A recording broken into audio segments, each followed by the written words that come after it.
David Newland for hosting so wonderful.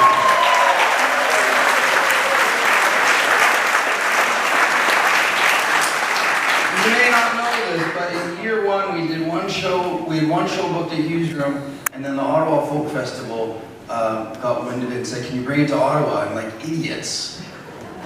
Because it was January, right? And we were playing Saturday night. Usually we said, "Sure, we can do it. We'll do it Friday night." Like, and then we're gonna drive back in the middle of the night to then do a show. Then we did it. Then we got Bill Stunt at the CBC Ottawa to be the host there, and we had Jeff Goods, the host at the time of Fresh Air, CBC Fresh Air. And then the first show at Hughes Room sold out, so they added a second. And Jeff couldn't host. And the lineup was set, and Angus and I looked at the lineup, and I said, "You know what, we need a spoken word piece." And I have a friend, David Newland, who this is a beautiful piece he's written about life. Let's have him be a spoken word artist. So he did his spoken word piece on the Friday night and Saturday night. And when we had nobody to host for the Sunday, he said, "David could do it." And he kicked their ass. Like, he was the best host we had seen. He has not relinquished the role since because he is a master. One year we should get you to do that spoken word piece. Yeah. So how many of you were here that first year? Yes. 2003, January 10th Yep. and 11th. Woo! That's awesome. Well, we did it that year, and then when it was done, we were walking out, people were like, "You're going to do this again next year, right?" And we were like, "We didn't think about it. I was glad we got through the weekend." But we did, and we booked it another year later, January. And we switched the lineup up, right? The whole lineup completely switched the year two. That was our idea. We wanted to have Canadian contemporary roots, folk, jazz, blues, pop artists come and do their own thing and interpret these wonderful songs. And so we wanted to try to get as many different artists recognized as possible, right? One artist we didn't really think about was Gordon Lightfoot. But somewhere around year 4 or 5, I got a call from Lightfoot's manager. Right? This was the second time he had called me. He had called me previously after like year 2, just to ask. He said, not ask me, he said, "You're filling out the SOCAN sheets, right?" So that Gordon will get his royalties. I said, yes, Gary, I am doing that. And then he called me back year 5 and he said, "Gord's heard about this show. Gord would like to see it. But you can't tell anybody that Gord's coming.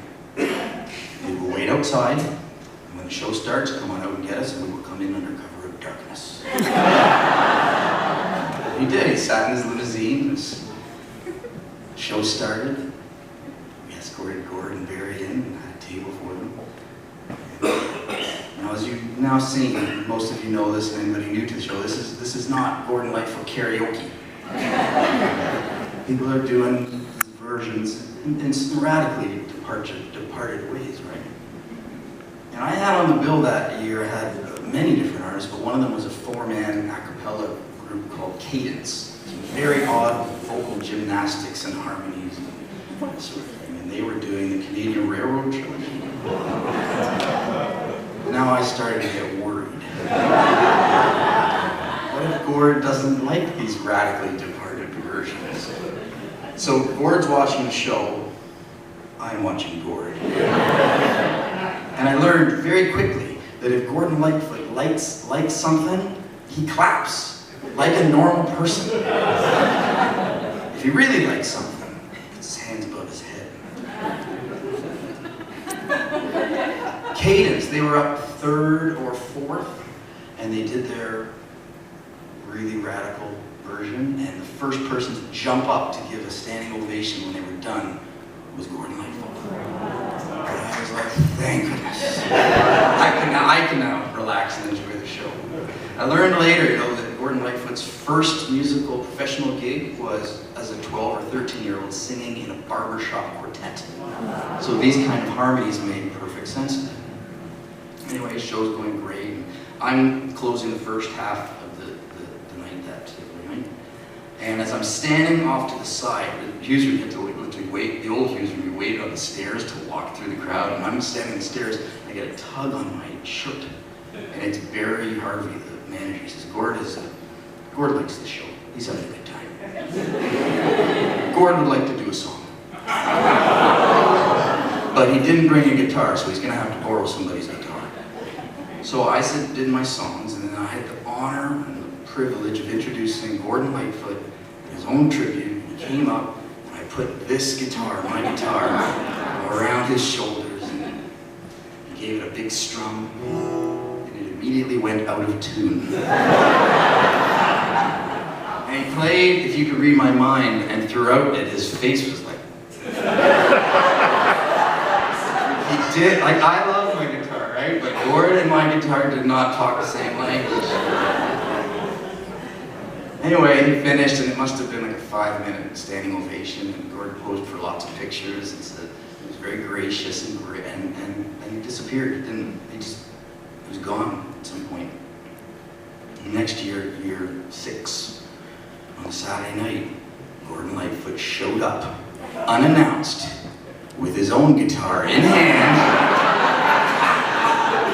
ready to go. Again, I put him on at the end of the first set because nobody wants to go after Gordon Lightfoot, right? And Dan Hill was finishing, and then he went on after Dan Hill.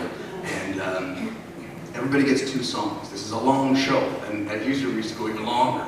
And so Gord did his 2 tunes.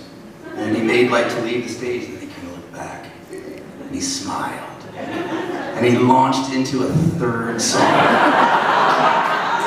Just to remind us all who the alpha dog was in the room. And then he took to coming every year. Every year he would call me, like the week with Jory. Is it okay if I come 2 nights this year? And he always called, anytime he called, he would say, Jory, it's Gord. That's how he started every conversation. Like Gordon Lightfoot, bless his soul, didn't quite get the fact that I could see on my phone that it said Gordon Lightfoot calling, and I was already like shaking, trying to, yes, Jory, it's Gord. All right, it's that beautiful show. He would start giving me, he'd take notes. He said, that was a great show this year. That Laurie Cullen, wonderful, wonderful. She played Dawn Cullen? No? Okay. Jory, you did the Railroad Trilogy this year, and you did wonderful, but the middle section was 2 clicks too slow. You gotta pick it up. Okay, next year, Jory, is the 10th anniversary of the show. We're gonna have to do something special. It's the 10th.